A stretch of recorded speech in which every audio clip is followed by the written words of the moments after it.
हम छोटे मोटे रुकावटों को इतना बड़ा समझ लेते हैं कि अपने लक्ष्य को भूल जाते हैं कि मुझे करना क्या है, और अपने लक्ष्य को भुलाकर हम उस छोटे मोटे रुकावटों के पीछे पड़ जाते हैं, उसको सोल्व करने लग जाते हैं, जिसकी वजह से हम कामयाब नहीं हो पाते हैं। आज मैं आप लोगों को एक ऐसा मूर्ख राजा के बारे में बताऊंगा जो अपने राज्य से किसी दूसरे राज्य में एक काम करने के लिए जा रहा था, क्योंकि दूसरा राजा अपने आधा राज्य को उस राजा को दे देने वाला था। अगर ये राजा, ये मूर्ख राजा उस राजा को उस काम को कर देता तो वो राजा अपने आधा राज्य उस राजा को दे देता, लेकिन वो राजा एक छोटा सा रुकावट को लेकर इतना परेशान हो जाते हैं और उस छोटे रुकावटों के पीछे इतना पड़ जाते हैं कि अपना लक्ष्य को भूल जाते हैं और अपना आधा राज्य जो उसको मिलने वाला था उसे भी भूल जाते हैं। इसलिए आप इस वीडियो को मत भूलिएगा, इतना मजा आने वाला इस वीडियो में कि मत पूछिए। आज मैं बता रहा हूँ आपको, इतना आपको मजा आएंगे कि आप हंसते हंसते लोटपोट हो जाएंगे और इस राजा का कहानी से आपको बहुत कुछ सीखने को मिलेगा और आप अपने जिंदगी में हमेशा सफल हो जाएंगे। इसलिए आप मेरे इस वीडियो को बिल्कुल भी स्किप नहीं कीजिएगा, क्योंकि मैं आज एक मूर्ख राजा के बारे में बताने जा रहा हूँ और मूर्ख राजा तो आपको पता ही होगा कितना मजा आने वाला है, कितना हंसने वाला हूँ इस वीडियो में। इसलिए आप इस वीडियो को बिल्कुल भी स्किप मत कीजिएगा। आकर मेरे इस काम को पूरा कर देते हैं तो आपको मैं माला माल कर दूंगा और मैं अपने राज्य का आधा राज्य, यानी कि मैं अपने राज्य को आधा राज्य आपको यानी कि दे दूंगा, ठीक है। तो वो राजा जो है जा रहा था उस राज्य के पास, उस राजा के पास, क्योंकि वो राजा ही काम कर सकता था। वो सोचा मैं उस राजा के पास चले जाऊंगा तो मैं अगर उस राजा का वो काम कर दूंगा तो मुझे आधा राज्य मिल जाएगा और भी मेरा बड़ा राज्य हो जाएगा। तो इस राजा के राज्य से लेके उस राजा के राज्य तक जाने में उसका बहुत सारा खेत था, तो वो उसके खेतों में वो गेहूं लगाया था। कौन जिसका खेती लगाया था? गेहूं का खेती लगाया हुआ था। तो अपना खेत देखते हुए जा रहा था तो उसके सामने एक बटेर आया। बटेर एक पक्षी है जो आया, जो उसके गेहूं का खेती में एक घोंसला बनाया था। क्या बनाया था? घोंसला बनाया था। तो वो राजा देखा कि ये बटेर मेरा खेत में घोंसला लगाया। जैसे राजा घोंसला की ओर बढ़ा तो उस घोंसले में 3 अंडे थे। कितने अंडे थे? 3 अंडे थे। तो राजा तीनों का तीनों अंडे को उठा लिया, क्योंकि राजा को अंडा खाने का शौकीन था। तीनों का तीनों अंडा को उठा लिया। जैसे ही वो जा रहा था तो फिर उसका दिमाग में ख्याल आया, मैं ये अंडा लेकर इतना बड़ा राजा के पास जाऊंगा। तो वो एक अंडा को इस कोने में रख दिया अपने खेत का, दूसरे अंडे को दूसरे कोने में, तीसरे अंडे को तीसरे कोने में। वो 3 अंडे को अपने गेहूं के खेत के 3 कोने में रख दिया राजा साहब, ठीक है। तो बटेर जब वो सारा का सारा अपने घोंसले से उड़ के एक पेड़ पर सारा का सारा चीज देख रहा था, जब राजा को तीनों अंडे 3 जगह में रखते हुए देख लिया बटेर, तो राजा जोर जोर से चिल्लाने लगा कि राजा हमको देख के डर गया, इसलिए मेरा अंडा को खेत पर ही छोड़ के जा रहा है। क्या बोलने लगा? कि राजा हमको देख के डर गया, इसलिए मेरे अंडे को छोड़कर वो भाग रहा है राजा। ऐसा चिल्लाने लगा।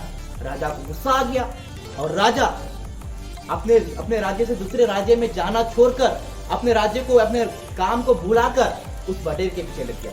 किसके पीछे लग गया? उस बटेर के पीछे लग गया। जिस प्रकार हम लोग करते हैं, हमको कुछ हासिल करना होता है और अपने लक्ष्य के और मैं बढ़ता हूँ तो मुझे अपने लक्ष्य को ध्यान में नहीं आता है, इधर उधर की छोटी मोटी बात पर ध्यान देके अपने यानी कि लक्ष्य को भूल जाते हैं और अपने मंजिल को भूल जाते हैं। ऐसा नहीं करना है। तो देखो राजा का क्या हाल होता है। तो राजा को जाना था दूसरे राज्य में, उसका दूसरा राज्य का कुछ काम करने के लिए, ताकि उसको आधा राज्य मिल सकता था, लेकिन वो उस जगह नहीं गया, उस बटेर के पीछे पड़ गया। जो बटेर उसको बोला था कि राजा देखो, राजा मुझे देख के अंडा छोड़कर भाग रहा है, उस बटेर के पीछे पड़ गया।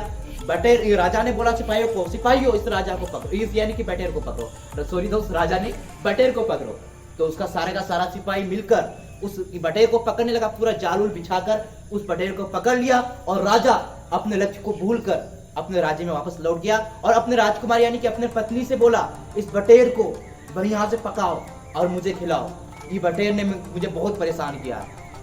राजा बटेर को अपने पत्नी को दे देता है। उसका पत्नी जैसे ही उसे काटने जाता है तो बटेर मौका देखकर ही उसका हाथ से फुर हो जाता है, नहीं भाग जाता है। अब राजा का पत्नी परेशान, अगर राजा साहब को पता चल गया कि बटेर मैंने भगा दिया तो राजा साहब मुझ पर डांटेंगे, मुझ पर बोलेंगे। तो रानी जो था, उस महल का रानी, दिमाग लगाया और एक मेढक को पकड़कर अच्छा से उसकी काट उठ कर फ्राई करके राजा को दे दिया। राजा बोला मैं बटेर खा रहा हूँ। जैसे खाने लगा, कुछ पीस खाए थे कि बटेर आके उसके सामने बैठ गया और जोर जोर से चिल्लाने लगा, क्या कि राजा मेढक खा रहा है, राजा मेढक खा रहा है, राजा मेढक खा रहा है। राजा परेशान और उसका पत्नी भी तो चालाक था, सच में राजा मेढक खा रहा था और राजा परेशान। फिर राजा को गुस्सा आया, अपने सिपाही को ऑर्डर दिया, सिपाहियों पकड़ो इसको यानी कि बटेर को।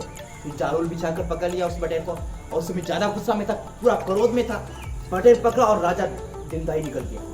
बटेर को जिंदा ही निकल गया। और राजा तो जानते ही हो, राजा का पेट भी बहुत बड़ा होता है और राजा यानी कि पेट में लेके ऐसे चल रहा है और बटेर जिंदा बटेर निकल गया था, उसका पेट बड़ा था, इसलिए बटेर क्या करने लगा, उसके पेट के अंदर से मारने लगा, राजा का मारने लगा। अब राजा परेशान, अब क्या किया जाए, मंत्री के पास जाता है, मंत्री को बोलता है राजा मंत्री हो, मैंने बटेर खा लिया है जो मेरे पेट को परेशान कर रहा है।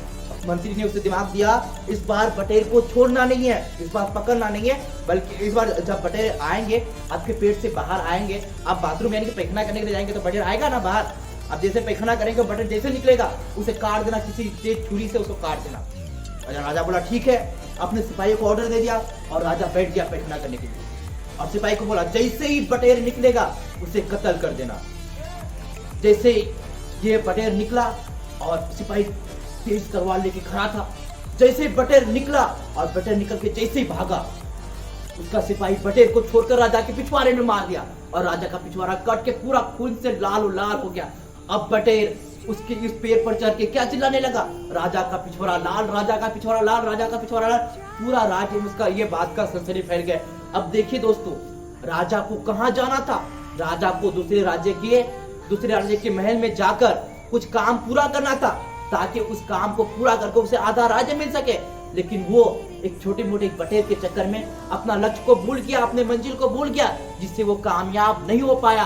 अक्सर हम यही करते हैं, छोटे मोटे रुकावटों को हम इतना बड़ा समझ लेते हैं कि अपने मंजिल को भूल जाते हैं। इसलिए आपको अपने मंजिल को भूलना नहीं है, अपने मंजिल को याद रख के छोटे मोटे रुकावटों को आंधी तूफान की तरह उसे उड़ाकर अपने लक्ष्य में काम करना है और अपने मंजिल को पाना है, तभी आप सक्सेस हो सकते हैं, तभी आप कामयाब हो सकते हैं। लेकिन अगर आप उस बेवकूफ राजा की तरह करेंगे तो आप कभी मंजिल में पहुंच नहीं पाएंगे, आपको कभी भी मंजिल हासिल नहीं होगा। तो दोस्तों कैसा लगा ये वीडियो, अच्छा लगा ना? मुझे तो यह कहानी बहुत जबरदस्त लगता था, इसलिए आज मैं आप लोगों को सुना दिया। कैसा लगा कमेंट में बताना मत भूलिएगा, और मेरी इस बात को आपको कैसा लगा ये बात भी आप जरूर बताइएगा, और मेरे इस वीडियो को जहां तक हो सके फैलाइएगा, लाइक कीजिएगा, कमेंट कीजिएगा, सब्सक्राइब कीजिएगा।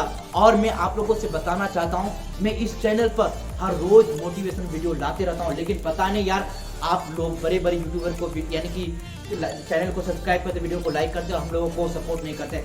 आपको मुझे भी सपोर्ट करना है और अपने लक्ष्य के लिए जरूर काम करना है, उस राजा की तरह हरकत नहीं करना है। इसीलिए आप मुझे सपोर्ट कीजिए और मेरे वीडियो को लाइक कीजिए, मेरे वीडियो को प्रमोट कीजिए। चलिए दोस्तों, मिलते हैं अगले वीडियो में। Thank you for watching. जय हिंद, वंदे मातरम।